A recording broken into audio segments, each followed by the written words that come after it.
എന്റെ ഇടയനാകുന്നു, എനിക്കൊന്നിനും കുറവുണ്ടാവുകയില്ല. സങ്കീർത്തനം 23 ഒന്നാം തിരുവചനം. ഗുഡ്നസ് ടിവിയുടെ ഗിഫ്റ്റ് ഓഫ് ഗോഡ് എന്ന ഈ പ്രോഗ്രാമിലേക്ക് എല്ലാ പ്രേക്ഷകർക്കും ഏറ്റവും ഹൃദ്യമായ സ്വാഗതം. ഇന്നത്തെ ഈ എപ്പിസോഡിൽ പങ്കെടുക്കാനെത്തുന്ന അതിഥികൾ തൃശൂർ അതിരൂപതയിലെ പഴുവിൽ ഇടവകാംഗങ്ങളായ പോളിയും ടിൻഡുവും അവരുടെ 5 മക്കളുമാണ്.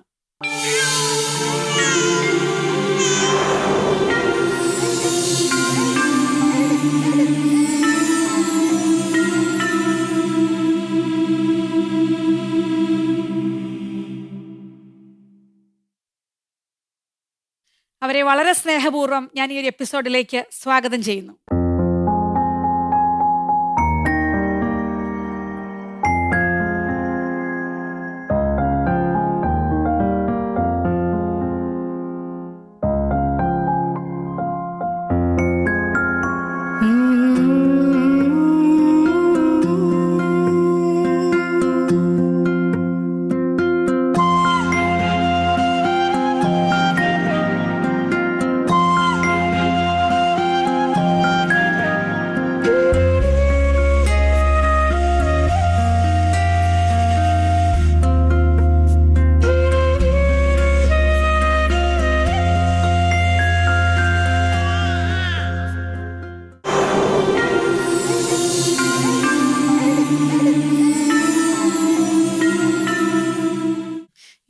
സ്തുതിയായിരിക്കട്ടെ. ഒരുപാട് സന്തോഷം. പോളിയും ടിൻഡുവും എൻ്റെ മുമ്പിൽ 4 പേരെ കാണുന്നുള്ളൂ. പക്ഷെ ഞാൻ പറഞ്ഞപ്പോൾ 5 മക്കളുള്ള കുടുംബത്തെയാണ് ക്ഷണിക്കുന്നതെന്ന് പറഞ്ഞു. അപ്പൊ പ്രേക്ഷകർക്ക് ഓർക്കും ഇതെന്താ കണക്ക് തെറ്റിപ്പോയോ എന്ന്. പക്ഷെ എനിക്ക് തെറ്റിയിട്ടില്ല, കാരണം ഒരാൾ കൂടി അവിടെ ഉണ്ട്. പക്ഷെ അകത്തിരുന്നാണ് കേൾക്കുന്നതെന്നേ ഉള്ളൂ. ശരിയില്ലേ? എത്രാമത്തെ മാസമാണ് ഇപ്പം? 4 മാസം.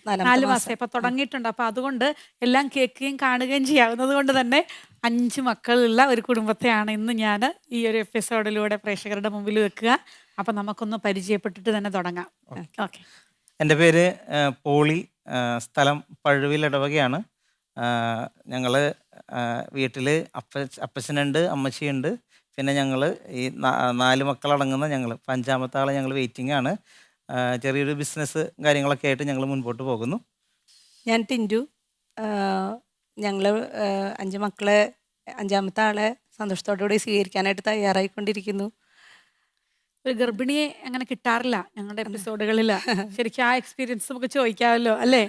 അപ്പൊ ഏതായാലും എത്ര വർഷമായി കല്യാണം കഴിഞ്ഞിട്ട്? 12 വർഷം. 12 വർഷത്തിനിടയിൽ 5-ാമത്തെ കുഞ്ഞിന് ജന്മം കൊടുക്കാൻ പോവാണ്. അതെ. ആദ്യത്തെ 3 പേര് അടുപ്പിച്ചായിരുന്നു. 1.5, 1.25, 2 വയസ്സ് ഗ്യാപ്പില്. പിന്നെ വന്നത് 4 വയസ്സ് ഗ്യാപ്പില് കുഞ്ഞാള്. ഇപ്പൊ വീണ്ടും 3-4 വർഷത്തെ ഗ്യാപ്പിലാണ് അടുത്ത ആള്. പക്ഷെ അമ്മേനെ കണ്ടാലുണ്ടല്ലോ ഇപ്പൊ ഒന്നും കൂടെ കല്യാണം കഴിപ്പിക്കാന്ന് പറഞ്ഞ പോലെയാണ്. വളരെ ചെറുപ്പക്കാരിയായിട്ട് വളരെ ഇത് 4 പ്രസവിച്ചു 5 പ്രസവിച്ചു എന്നൊക്കെ പറയുമ്പോ സാധാരണ സ്ത്രീകളൊക്കെ ഒരു പരുവാകും കേട്ടോ. അതിന്റെ ടെക്നിക്ക് ഇങ്ങോട്ട് തന്നെയല്ലേ ചോദിക്കണ്ടേ? എന്തുകൊണ്ട്? അല്ലെ അപ്പച്ചനോടും അമ്മച്ചോടും ചോദിക്കണമായിരിക്കും, അല്ലെ? എത്ര കെയർ ചെയ്തിട്ടാണ്, അല്ലെങ്കിൽ മനസ്സിന്റെ സന്തോഷമായിരിക്കും. യാതൊരുവിധ കാര്യങ്ങളും ഇപ്പോഴും കാണുന്നില്ല കേട്ടോ. ഒരു ഗർഭിണിയുടെ ക്ഷീണം പോലും ഇല്ല എന്നുള്ളതാണ് ഒന്നാമത്തെ കാര്യം. അപ്പൊ എന്തായാലും നമുക്ക് എല്ലാവർക്കും ഒന്ന് പരിചയപ്പെടാം. എൻ്റെ പേര് ജുവാന, 6-ാം ക്ലാസ്സിലാണ് പഠിക്കുന്നത്. ഏത് സ്കൂളിലാ? Saint Antony's Pazhuvil. നമുക്ക് അടുത്ത ആൾക്കാർക്ക് പരിചയപ്പെടാം. എൻ്റെ പേര് ജോൺ പോൾ. ഞാൻ 4-ാം ക്ലാസ്സിലാണ് പഠിക്കണേ. മിടുക്കൻ. എൻ്റെ പേര് ജോനാഥൻ. ഞാൻ 2-ാം ക്ലാസ്സിലാണ് പഠിക്കണേ. ഓഹോ, മിടുക്കൻ. കുഞ്ഞുവാവേനെ പരിചയപ്പെടുത്തുവോ? അത് അവള് പറയും. എൻ്റെ പേര് ജിയന്ന മേരി. ആണോ? മിടുക്കി ജിയന്ന മേരി. നഴ്സറി പോകുന്നുണ്ടോ? ഇല്ല. അംഗൻവാടി പോകുന്നുണ്ടോ? മിടുക്കി. അംഗൻവാടി പോകുന്നു. പാട്ടൊക്കെ പഠിപ്പിച്ചോ അവിടെ? ആന്റി പാടിയൊക്കെ കേൾപ്പിക്കുവോ കുറച്ച് കഴിയുമ്പം? കേൾപ്പിക്കും. ഓക്കെ. എന്തായാലും ഒത്തിരി സന്തോഷം കേട്ടോ. നിങ്ങളെ 4 പേരെയും ഒക്കെ ആയിട്ട് ഉള്ളിൽ ഒരാളും ഒക്കെ ആയി തന്നെ എന്തായാലും ഇവിടെ എത്തി ചേർന്നതിൽ ഒരുപാട് സന്തോഷമുണ്ട്. നിങ്ങൾ ശരിക്കും ഇടവകയിലൊക്കെ വളരെ സജീവമായിട്ട് പ്രവർത്തിക്കുന്ന ഒരു കുടുംബമാണെന്നാണ് എനിക്ക് മനസ്സിലായത്. എന്തൊക്കെയാ പോളി നിങ്ങളുടെ പള്ളിയിലെ ആക്ടിവിറ്റീസും മൊത്തത്തിൽ നിങ്ങളുടെ കുടുംബത്തെക്കുറിച്ചൊന്ന് പരിചയപ്പെടുത്താനുള്ള കുറച്ചുകൂടെ കൂടുതൽ കാര്യങ്ങൾ കേൾക്കാൻ ആഗ്രഹമുണ്ട്. എന്തൊക്കെയാ ചെയ്യുന്നത്? ഞങ്ങളെ സംബന്ധിച്ച് കുടുംബപരമായിട്ട് തന്നെ പള്ളിയോട് ചേർന്ന് നിൽക്കാൻ ആഗ്രഹിക്കുകയും അതിനനുസരിച്ച് പ്രവർത്തിക്കുകയും ചെയ്യുന്നവരാണ്. അപ്പച്ചനായാലും അവരുടെ ആ ഒരു തലമുറകളായാലും ഇങ്ങനെ പള്ളിയോട് ചേർന്ന് നിന്ന് ജീവിച്ച് അവരുടെ ജീവിതം നല്ല ജീവിതമൊക്കെ അതിന് പള്ളിക്ക് വേണ്ടിയിട്ട് പ്രവർത്തിക്കുന്ന ഒരു കുടുംബത്തിൽ നിന്ന് വരുന്നത്. അതിൻ്റെ ഭാഗമായിട്ട് തുടർച്ചയായിട്ട് ഞാനും വന്നപ്പോൾ സ്വാഭാവികമായിട്ടും വിശ്വാസ പരിശീലനം എന്ന മേഖല എനിക്ക് കുറച്ചുകൂടി ആകർഷകമായി തോന്നി. കുട്ടികളോട് കർത്താവിനെ കൂടുതൽ കൊടുക്കുവാനായിട്ട് ആ അനുഭവങ്ങൾ പങ്കുവയ്ക്കാനായിട്ടുള്ളൊരു വേദി കൂടി നമുക്ക് ലഭിക്കുന്നതാണ്. അപ്പോൾ അതുകൊണ്ട് വിശ്വാസ പരിശീലന മേഖല എൻ്റെ ഒരു മേഖലയായിട്ട് ഞാനത് സെലക്ട് ചെയ്തു. തമ്പുരാൻ അതിനുള്ള കൃപ തന്നു. 15 വർഷമായിട്ട് വിശ്വാസ പരിശീലന മേഖലയിൽ തുടർന്നുകൊണ്ടിരിക്കുന്നു. ഇപ്പോൾ കാറ്റിസം പ്രിൻസിപ്പൽ ചുമതല കൂടി പള്ളിയിൽ വഹിക്കുന്നുണ്ട്. ഒരു സംഭവമാണ് എന്ന് വേണം പറയാൻ, അല്ലേ? തീർച്ചയായിട്ടും കാറ്റഗിസത്തിന്റെ ഹെഡ് മാസ്റ്ററെയാണ് എൻ്റെ മുമ്പിൽ കിട്ടിയിരിക്കുന്നത്. എനിക്ക് അങ്ങോട്ട് ചോദ്യം ചോദിക്കാനുള്ള യോഗ്യത ഒന്നും ഇല്ല അപ്പം ശരിക്കും. കാരണം ശമ്പളമില്ലാതെ അതെ വളരെ ഡെഡിക്കേറ്റഡ് ആയിട്ട് പെർഫെക്റ്റ് ആയിട്ട് ചെയ്യേണ്ട ഒരേ ഒരു ജോലിയേ ഉള്ളൂ ഇവിടെ. അതെ അതെ അതായത് ഇങ്ങോട്ടൊന്നും കിട്ടില്ല, യാതൊന്നും. പക്ഷേ ഒരു അധ്യാപകൻ്റെതായ എല്ലാ ഉത്തരവാദിത്തങ്ങളും പെർഫെക്റ്റ് ആയിട്ട് കാണിക്കുകയും ചെയ്യണം. കാരണം നമുക്ക് ഒരു ദിവസം പോലും ലീവ് എടുക്കാനോ ഒരു ദിവസം പോലും വീട്ടിലിരിക്കാനോ സൺഡേ ഒന്നും പറ്റില്ല. അതെ അതെ അതെ അതൊരു വലിയ കോളാണ് കേട്ടോ. ഞാൻ പണ്ട് ഞങ്ങളുടെ ഇടവകയിൽ ഒരു അച്ഛൻ പറഞ്ഞ കാര്യം ഓർക്കാണ്. അതുകൊണ്ട് തന്നെ ഈ സൺഡേ സ്കൂൾ അധ്യാപകരുടെ ജീവിതത്തിൽ ചിലപ്പം വലിയ വലിയ കാര്യമൊന്നുമല്ല, നമ്മൾ വലിയൊരു പ്രീച്ചറോ വലിയ ധ്യാന ഗുരുക്കളോ ഒന്നും അല്ല, പക്ഷെ ജീവിതം കൊണ്ടുള്ള സാക്ഷ്യമാണ് മതാധ്യാപകൻ കൊടുക്കേണ്ടത്. അതുകൊണ്ട് നമ്മുടെ കുടുംബത്തെ ദൈവം അത് അറിഞ്ഞ് അനുഗ്രഹിക്കുമെന്ന്. അതെ അതെ അത് മാത്രമേ ബാക്കിയുള്ളൂ നമുക്ക്. അതാണ് നമുക്ക് കിട്ടുള്ളൂ. ദൈവത്തിന്റെ അനുഗ്രഹം നമ്മുടെ ജീവിതത്തിലുടനീളം പല ഘട്ടങ്ങളിലും നമ്മൾ വീണു പോകാൻ തുടങ്ങുന്ന സമയങ്ങളിൽ പോലും കൈ പിടിച്ച് നമ്മളൊരു ചെറിയ കുഴിയല്ല, അത്യാവശ്യം വലിയ കൊക്കയിലേക്ക് വീഴാൻ പോകുമ്പോഴേക്കും നമ്മുടെ കൈ പിടിച്ച് അവിടെ നിന്ന് ഉയർത്തിക്കൊണ്ടുവരുന്ന അനുഭവം പലപ്പോഴും എൻ്റെ ജീവിതത്തിൽ ഞാൻ അനുഭവിച്ചുകൊണ്ടിരിക്കുന്ന ഒരു ജീവിതത്തിൽ അനുഭവിച്ചുകൊണ്ടിരിക്കുകയാണ് ദൈവത്തിന്റെ ആ വലിയൊരു കൃപ. ഞാൻ ടിൻറ്റുവിനോട് ചോദിക്കട്ടെ, സ്ട്രെസ്സും കാര്യങ്ങളൊക്കെ വരുമ്പം നമുക്ക് ശരിക്കും ദേഷ്യം വരും. ചിലർ അങ്ങനെ പറയും, ഒരാവശ്യമില്ല ഈ സൺഡേ സ്കൂളൊക്കെ അങ്ങ് പഠിപ്പിക്കാതെ അങ്ങ് ഇരുന്നാ പോരെ, കാരണം ഓൾറെഡി ജോലിയും കാര്യങ്ങളൊക്കെ ഉണ്ട്, ഈ 6 ദിവസവും നമ്മൾ വേറെ പണിയുന്നുണ്ട്, പിന്നെ ഒരു സന്തോഷവും ഒരു റിലാക്സേഷനും കിട്ടേണ്ട ഒരു ഡേ ആണ് ഈ സൺഡേ. അന്നും കൂടെ നിങ്ങൾ പോയിട്ട് ഈ സ്ട്രെസ് മുഴുവനും എടുത്ത് തലയെ വെച്ചിട്ട് ഇങ്ങനെ ടെൻഷൻ അടിക്കേണ്ട കാര്യമുണ്ടോ മനുഷ്യ എന്ന് ചോദിക്കാറുണ്ടോ? അങ്ങനെ ചോദിക്കാറില്ല. ഇടയ്ക്ക് ഇങ്ങനെ നമുക്ക് കിട്ടേണ്ട കുറച്ച് സമയം കിട്ടാതെ ആവുമ്പോ 7 ദിവസവും എൻഗേജ്ഡ് ആണ്. അപ്പൊ സൺഡേ ഇപ്പൊ പ്രിൻസിപ്പൾ ആയപ്പോഴാണ് ചിലപ്പോൾ സൺഡേ മുഴുവൻ പോയിണ്ടാവും. രാത്രി ഒരു 6 മണി 7 മണിക്ക് ആയിട്ടാവും ആളെത്തുക. അപ്പൊ ചില സമയത്ത് ഒരു വിഷമമൊക്കെ ആദ്യമൊക്കെ തോന്നിയിരുന്നു. സ്വാഭാവികമാണ് കേട്ടോ, വിഷമം വന്നില്ലല്ലോ, വിഷമം വരണം. തുടക്കം അങ്ങനെ തോന്നിയിരുന്നു. പിന്നെ അത് നമ്മൾ അംഗീകരിച്ചു. പിന്നെ ഈശോയ്ക്ക് കൊടുക്കേണ്ട സമയം കൊടുത്തില്ലെങ്കിൽ അതൊരു ശരിയല്ലല്ലോ. പിന്നെ എനിക്ക് എൻ്റെ മമ്മിയൊക്കെ പറഞ്ഞു തരേ, ദൈവത്തിന് കൊടുക്കേണ്ട സമയം കൊടുത്തില്ലെങ്കിൽ അത് നമ്മൾ എപ്പോഴെങ്കിലും കൊടുക്കേണ്ടി വരും. ചിലപ്പോൾ അത് ചോദിച്ച് മേടിക്കും ദൈവം. അപ്പോൾ അത് നമ്മൾ അറിഞ്ഞ് മനസ്സോടുകൂടി കൊടുക്കുമ്പോൾ അത് കൂടുതൽ അനുഗ്രഹമായിട്ട് മാറുന്നു. തീർച്ചയായിട്ടും എനിക്കൊന്ന് ടിൻറ്റു അങ്ങനെ അറിഞ്ഞ മനസ്സോടുകൂടി തരുമ്പോൾ നമുക്കൊന്ന് ഇത് ചെയ്യാനുള്ള ഒരു അല്ലെ, വീട്ടിൽ നിന്ന് ഒരു സപ്പോർട്ട് കിട്ടുമ്പോഴല്ലേ ഇങ്ങനത്തെ കാര്യങ്ങളൊക്കെ കാര്യമായിട്ട് ചെയ്യാൻ പറ്റുള്ളൂ. അപ്പൊ ജോലി കാര്യങ്ങളിൽ നിങ്ങൾ തമ്മിൽ പരസ്പരം അങ്ങോട്ടും ഇങ്ങോട്ടും ഭയങ്കര കോംപ്ലിമെന്റ് ചെയ്യുന്നവരാണ് അല്ലേ? ബിസിനസ്സിൽ രണ്ടുപേരും ചേർന്നല്ലേ? അല്ല, ചിലരെ അങ്ങനെ പറയാറുള്ളൂ. ബാക്കിയുള്ളവരൊക്കെ പറയുന്നത് വീട്ടിലെ കാര്യങ്ങളൊക്കെ നോക്കി മക്കളുടെ കാര്യങ്ങളൊക്കെ നോക്കി അങ്ങനെ ഞങ്ങൾ ഇരിക്കുകയാണെന്നാണ് പറയുന്നത്. പക്ഷെ അങ്ങനെയല്ല, പോളിയുടെ ബിസിനസ്സിലെല്ലാം വളരെ കാര്യമായി സഹായിക്കുന്ന ഒരാളാണ് ടിൻറ്റു. ഇപ്പൊ പ്രഗ്നന്റ് ആയിപ്പോ യാത്ര ബുദ്ധിമുട്ടായത് കൊണ്ട് മാത്രം പ്രിക്കോഷൻസ് ആണ്. അപ്പൊ ഒന്ന് ബാക്കായി നിക്കണ്ട, അല്ലെങ്കിൽ സ്ഥിരമായിട്ട് അങ്ങനെ പോകും. വീട്ടിലെങ്ങനെ അപ്പച്ചനും അമ്മച്ചിയും ഒക്കെ എല്ലാ കാര്യങ്ങളിലും നല്ല സപ്പോർട്ട്? അമ്മച്ചിയാണ് ഇവരുടെ മെയിനായിട്ടും എല്ലാ ഈ ആധ്യാത്മിക കാര്യങ്ങളിലൊക്കെ പോണത്. അപ്പൊ വൈകിട്ട് 7 മണിയാവുമ്പോ കറക്റ്റ് കുരിശുമണി അടിക്കുമ്പോ മുട്ടുകുത്തിക്കും. എന്നിട്ട് എല്ലാ നമസ്കാരങ്ങളും കർത്താവിന്റെ മാലക തൊട്ട് എല്ലാ നമസ്കാരങ്ങളും എത്തിക്കും. അവരെല്ലാം കാണാണ്ട് ചെല്ലും. ഇവര് 3 ആളും എല്ലാവരും എല്ലാം അറിയാം. എല്ലാരും 2ാം ക്ലാസ്സുകാരനൊക്കെ പഠിച്ചോ? പിന്നെ മിടുക്കൻ. എല്ലാം ചൊല്ലി അവസാനം കുരിശ് വരച്ചിട്ട് അവിടുന്ന് എഴുന്നേക്കുള്ളൂ. കൂടെ അപ്പാപ്പനും അമ്മാമ്മ ഇരിക്കും. അല്ല, ശരിക്കും ഈ അപ്പാപ്പന്മാരും അമ്മാമ്മമാരും ഉള്ളവരുടെ ഒരു വലിയ ഭാഗ്യമാണത് കേട്ടോ. കാരണം അവരെ പഠിപ്പിച്ചിരിക്കും, എടുത്തിരിക്കും, ഭയങ്കര ഡിസിപ്ലിൻഡ് ലൈഫ് അവർക്ക് കിട്ടിയിരിക്കും. ആ ഒരു കാര്യത്തിൽ കുരിശുവരയുടെ കാര്യത്തിൽ അവർ വളരെ സ്ട്രിക്റ്റ് ആയിരിക്കും. അപ്പൊ എന്നാലും എനിക്ക് ഭയങ്കര വെച്ചേ 2ാം ക്ലാസ്സുകാരൊക്കെ ഇപ്പൊ പാടാണ് പഠിക്കാൻ, ഇങ്ങനെ നമസ്കാരം പറഞ്ഞ് പഠിപ്പിക്കാനൊക്കെ. ഞാൻ മൂത്ത കുട്ടീനെ അപ്പയും കൂടെ ഇരുന്ന് ചൊല്ലി അവള് പഠിച്ചു. പിന്നെ അവള് ചൊല്ലി തുടങ്ങും. അടുത്ത ആൾക്ക് വേണ്ടിയിട്ട് അവള് ചൊല്ലി കൊടുത്ത് അവൻ പഠിച്ചു. അത് കഴിഞ്ഞ് 3ാമത്തെ ആള് വന്നപ്പോ ഇവർ 2 ആളും മാറി മാറി ചൊല്ലി അവനും പഠിച്ചു. ഇനി അടുത്ത ആളെ കൂടി പഠിപ്പിക്കാതെ അവള് തന്നെ പഠിച്ചോളും അല്ലേ? അവളെ പഠിപ്പിക്കാൻ അവളെപ്പോഴും വേണ്ട. അവരിങ്ങനെ കേട്ടുകൊണ്ടിരിക്കല്ലേ. അവർ നമ്മൾ ചെയ്യുന്ന ആ ഒരു നമസ്കാരങ്ങളായാലും പ്രാർത്ഥനകളായാലും ഒക്കെ അവർ കേട്ടുകൊണ്ടിരിക്കുമ്പോൾ അവർ സ്വാഭാവികമായിട്ട് അത് പഠിച്ചോളും. പിന്നെ നമുക്കൊരു എക്സ്ട്രാ എഫേർട്ട് നാലാമത്തെ ആൾക്ക് നമുക്ക് എക്സ്ട്രാ എഫേർട്ട് ഇല്ല ശരിക്കും പറഞ്ഞു കഴിഞ്ഞാൽ. ബാക്കിയുള്ളതൊക്കെ കാര്യങ്ങളൊക്കെ നോക്കിക്കോളും. പിന്നെ ചില കാര്യങ്ങൾ നമ്മുടെ ഒരു കൺട്രോൾ വരേണ്ട സ്ഥലത്ത് മാത്രം നമ്മളൊന്ന് പിടിച്ചാൽ മതി. നിങ്ങളെ രണ്ടുപേരെയും കാണുമ്പോൾ ഭയങ്കര കൺട്രോൾ ചെയ്യുന്ന ഒരു പേരന്റ് ആയിട്ട് എനിക്ക് തോന്നാറില്ല. വളരെ സോഫ്റ്റ് ആൻഡ് സ്വീറ്റ് ആയിട്ടൊക്കെയാണ് തോന്നുന്നത്. പക്ഷെ അങ്ങനെ എന്തായാലും നടക്കില്ല. അത്ര സോഫ്റ്റ് ഒന്നും അല്ല അല്ലേ? നമ്മൾ നല്ല സ്ട്രിക്റ്റ് ആണ്ടെടുത്ത് സ്ട്രിക്റ്റ് ആകുന്ന മാതാപിതാക്കൾ തന്നെയാണ്. ഇത് നല്ല കുസ്തിയെ കൂടുമായിരിക്കുമല്ലോ അല്ലേ? അത്രയില്ല. ഇപ്പൊ വലുതായി വരുമ്പോ കുറച്ച് മാറ്റങ്ങളും വലുതായൊക്കെ വരുമ്പോ അതിൻ്റെതായ ഒരു ഇതുണ്ട്, പ്രശ്നങ്ങളൊക്കെ ഉണ്ടാകും. തുടക്കമൊന്നും അങ്ങനെ ബുദ്ധിമുട്ട് തോന്നിയിരുന്നില്ല. എന്തായാലും നമ്മുടെ ഒരു മനോഹരമായ പ്രൊഫൈൽ വീഡിയോ ഗുഡ്നസ് TV എടുത്തിട്ടുണ്ട്, തയ്യാറാക്കിയിട്ടുണ്ട്. അത് നമുക്കൊന്ന് കാണാം. മോണിറ്ററിലേക്ക് ശ്രദ്ധിക്കാം.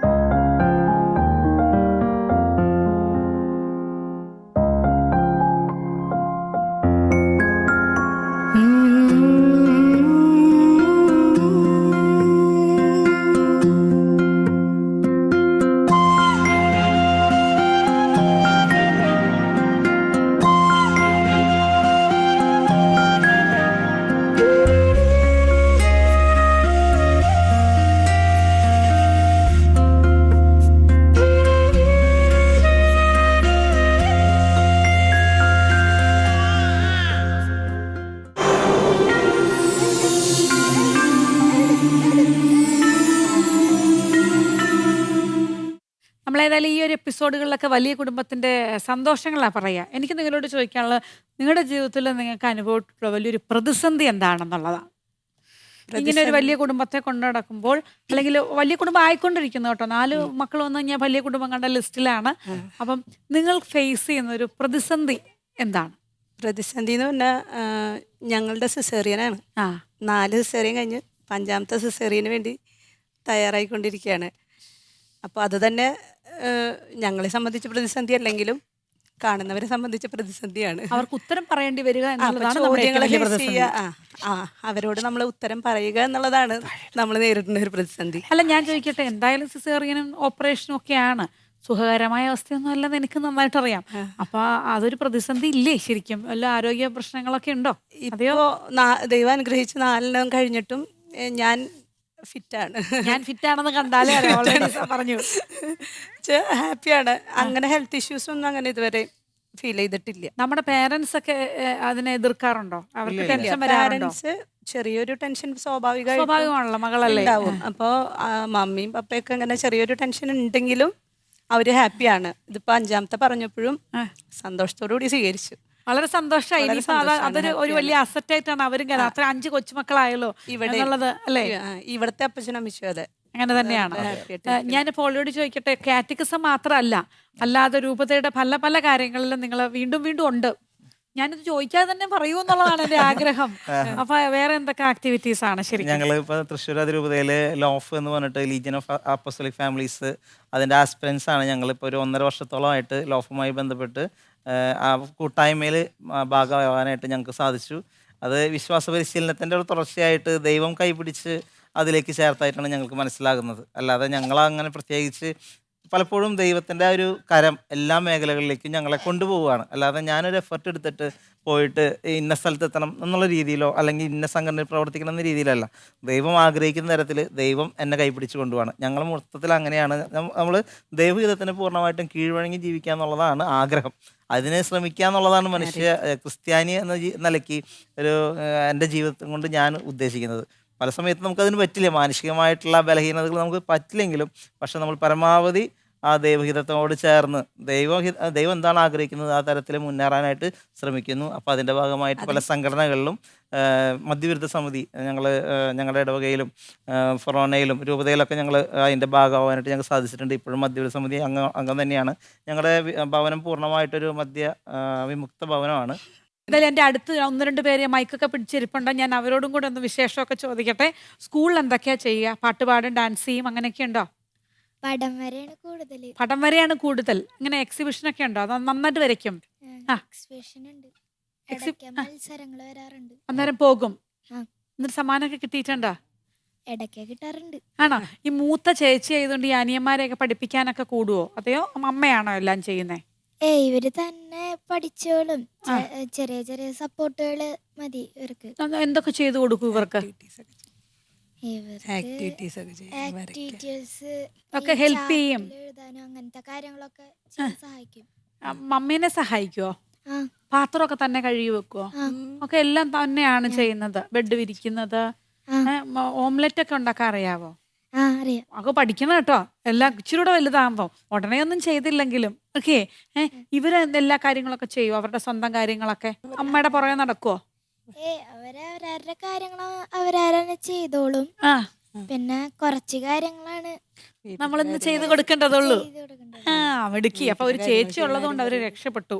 പിന്നെ വീട്ടില് വൈകിട്ട് ഞങ്ങള് ഭക്ഷണം കഴിഞ്ഞാ ഓരോരുത്തർക്കും ഓരോ ജോലിയാണ്. അതെന്തൊക്കെയാന്ന് കേക്കട്ടെ, ഒന്ന് ഉറക്കെ പറഞ്ഞ് മൈക്ക് ചേർത്ത് വെച്ച് ആന്റി കേക്കട്ടെ. ഒരാൾ അടിക്കുക, ആ. ഒരാള് മേശ തുടയ്ക്കുക, ആ. ഒരാള് പാത്രം കഴുകുക, ആ അങ്ങനെ അങ്ങനെ പണികള്. നിങ്ങൾ ഇപ്പോഴും ഇതൊക്കെ ചെയ്യൂല്ലേ? ആ നല്ല കുട്ടികളാണ് കേട്ടോ. അങ്ങനെ എല്ലാം ഇൻഡിപെൻഡന്റ് ആയിട്ട് ചെയ്തൊക്കെ പഠിക്കുമ്പോഴാണ് പപ്പായ്ക്കും മമ്മിക്കും ഒക്കെ ഒരു സന്തോഷം ഉം. അല്ലേ? അപ്പൊ കുഞ്ഞുവാവേനെ ഇങ്ങനെ പ്രതീക്ഷയോടെ നോക്കിയിരിക്കുക. ബോയ് വേണോ ഗേള് വേണോ? എനിക്ക് ഗേള് മതി. ഗേള് മതി. നിങ്ങൾക്കോ? ബോയ്. ഷോ. അപ്പൊ എന്തായാലും നമുക്കൊരു 5-6 ഒരു 3-4 മാസം കൊണ്ട് വെയിറ്റ് ചെയ്തിട്ട് പറയണം കേട്ടോ. കുഞ്ഞുവാവ വന്നു കഴിയുമ്പോ.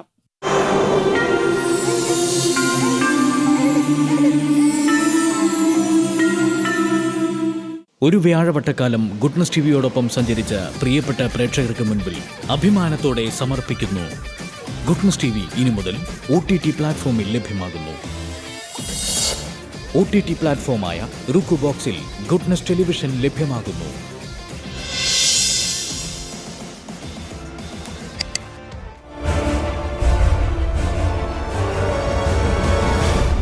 Goodness. Stay with God.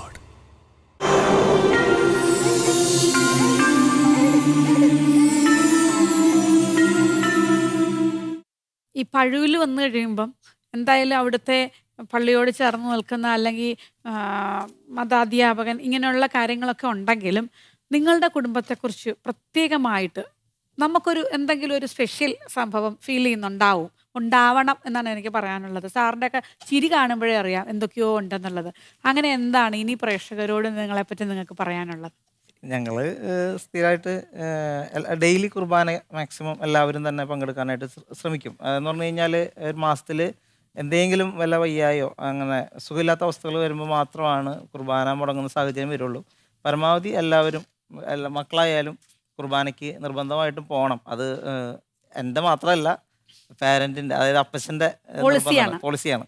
അത് ചെറുപ്പത്തിലെ ഞങ്ങളെയൊക്കെ അങ്ങനെ കുർബാനയ്ക്ക് സ്ഥിരമായിട്ട് കൊണ്ടുപോയി ഞങ്ങൾ പോയില്ലെങ്കിൽ എന്തൊക്കെയോ പ്രശ്നമുള്ള പോലെയാ എന്ന് പറഞ്ഞു കഴിഞ്ഞാൽ രാവിലെ അത് കണ്ടില്ലെങ്കിൽ ബ്രേക്ക്ഫാസ്റ്റ് കഴിച്ചില്ലാത്തപ്പോ ഒരു ഫീലിംഗ് പോലെയാണ്.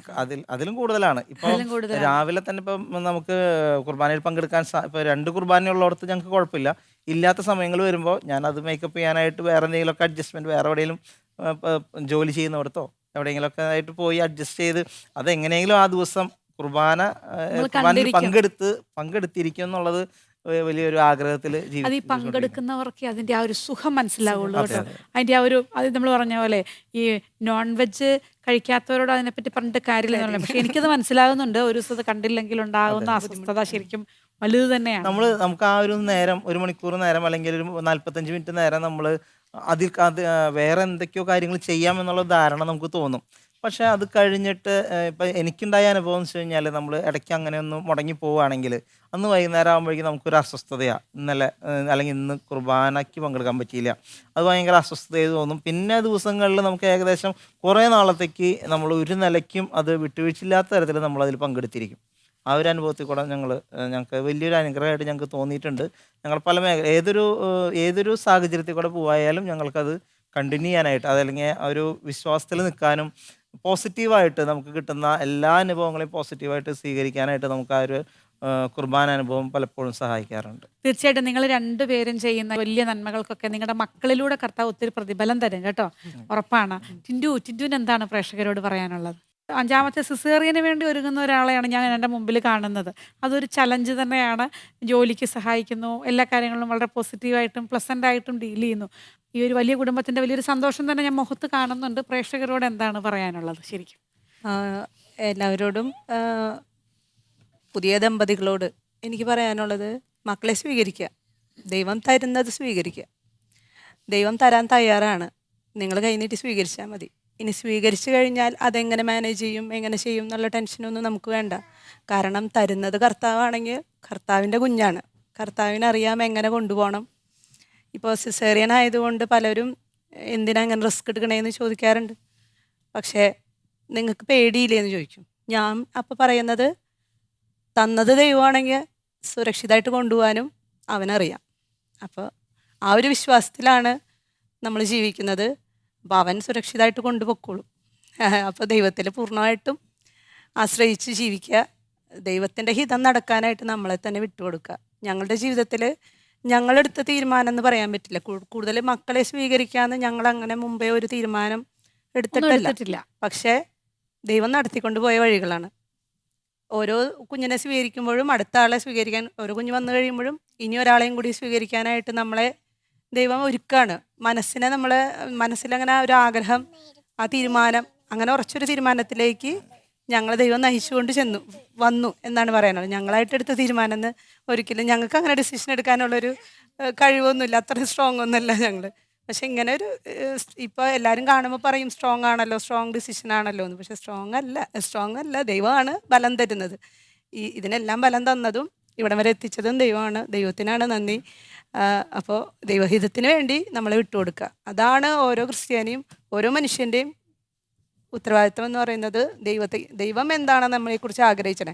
ഇപ്പോൾ ഞങ്ങൾക്ക് കിട്ടിയ വിളിയാണ് ഈ കുഞ്ഞുങ്ങളെ സ്വീകരിക്കുക എന്നുള്ളത്. ദൈവം ഞങ്ങൾക്കായി ഒരുക്കിയ വിളിയാണ്. ആ വിളിയെ പൂർണ്ണഹൃദയത്തോടെ സ്വീകരിച്ചു. അത്രയാണ്.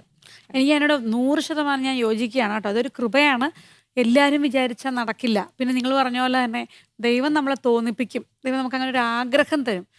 അങ്ങനെയുള്ളവർക്കേ മക്കളെ അങ്ങനെ കിട്ടത്തുള്ളൂ. അല്ലാത്തവർ ചിലർ അതിന് വേണ്ടെന്ന് വെക്കുന്നുണ്ടെങ്കിൽ ആരെയും വിധിക്കേണ്ട കാര്യമില്ല എന്നുള്ളത് തന്നെയാണ്. അതിനൊരു ആഗ്രഹം ഉള്ളിൽ തരുന്നുണ്ടെങ്കിൽ ദൈവം അതങ്ങനെ നടത്തിക്കൊണ്ട് പൊക്കോളും.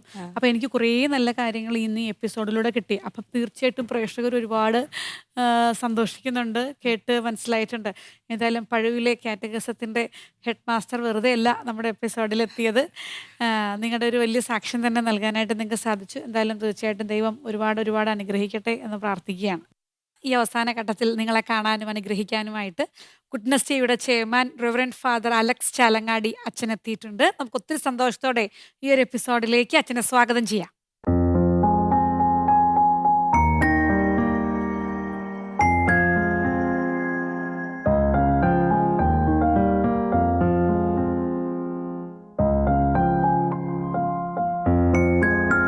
അലക്സ് അച്ഛാ, ഒരിക്കൽ കൂടി സ്വാഗതം. ഇന്ന് നമ്മോടൊപ്പം ഉള്ളത് പോളിയും ടിൻറ്റുവുമാണ്.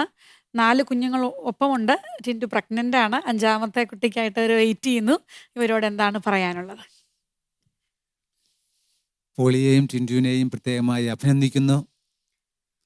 കഴിഞ്ഞ ദിവസം ഒരു വിവാഹ അവസരത്തിൽ ആ നവദമ്പതികളോട് ഇപ്രകാരം ഞാൻ ഒരു കാര്യം സൂചിപ്പിച്ചു. ഗുഡ്നസ് ടി വിയിൽ ഗിഫ്റ്റ് ഓഫ് ഗോഡ് എന്ന് പറഞ്ഞ ഒരു പ്രോഗ്രാമുണ്ട്. കൂടുതൽ മക്കളുള്ള ദമ്പതിമാരെ നമ്മൾ ആദരിക്കുകയാണ്. ആ കുടുംബത്തെ മുഴുവൻ ആദരിക്കുന്ന ഒരു പരിപാടിയാണ്. വർഷങ്ങൾ കഴിയുമ്പോൾ നിങ്ങളും ആ ഗിഫ്റ്റ് ഓഫ് ഗോഡ് എന്ന ആ പ്രോഗ്രാമിലേക്ക് കടന്നു വരുവാൻ ഒരുങ്ങണം. കാരണം ദൈവത്തിൻ്റെ ദാനമാണ് മക്കൾ. ആ മക്കളെ സന്തോഷത്തോടുകൂടെ സ്വീകരിക്കുക എന്നുള്ളത് ദമ്പതിമാരുടെ കർത്തവ്യമാണ്, ഉത്തരവാദിത്തമാണ്. ആ ഉത്തരവാദിത്തമാണ് ഇവരെ സധൈര്യം ഏറ്റെടുത്തിരിക്കുന്നത്.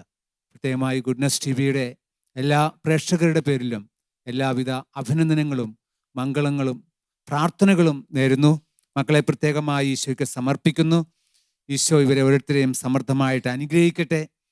പ്രായത്തിലും ജ്ഞാനത്തിലും ദൈവസ്നേഹത്തിലും ഈ മക്കൾ വളർന്നു വരുവാനുള്ള കൃപാവരം ഉണ്ടാകട്ടെ എന്ന് പ്രത്യേകം പ്രാർത്ഥിക്കുന്നു. എല്ലാ അനുഗ്രഹങ്ങളും നിങ്ങൾക്കുണ്ടാകട്ടെ. ഗുഡ്നസ് ടിവിയുടെ ഒരു കൊച്ചു സമ്മാനം നമുക്കിപ്പോൾ അച്ഛൻ്റെ കയ്യിൽ നിന്ന് വാങ്ങിക്കാം.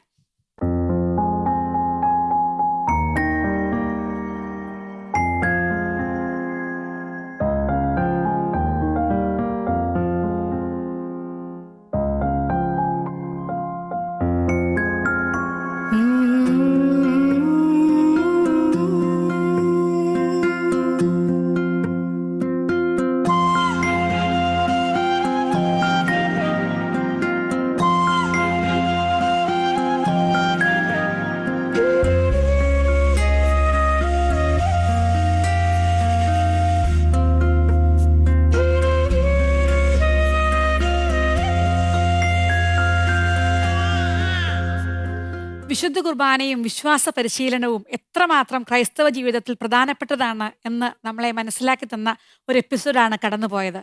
പോളിയുടെയും ടിൻഡുവിൻ്റെയും ജീവിതത്തിൽ ദൈവം ഇനിയും ഒരുപാട് അനുഗ്രഹങ്ങൾ ചൊരിയട്ടെ എന്ന് പ്രാർത്ഥിക്കുന്നു. ഈ കുടുംബത്തെ ദൈവം ധാരാളമായി അനുഗ്രഹിക്കട്ടെ. ഗുഡ്നസ് ടിവിയുടെ ഗിഫ്റ്റ് ഓഫ് ഗോഡിന്റെ ഈ എപ്പിസോഡ് ഇവിടെ പൂർണ്ണമാവുകയാണ്. അടുത്ത എപ്പിസോഡിൽ വീണ്ടും പുതിയ അതിഥികളും വിശേഷങ്ങളുമായി നമുക്ക് കാണാം. നന്ദി.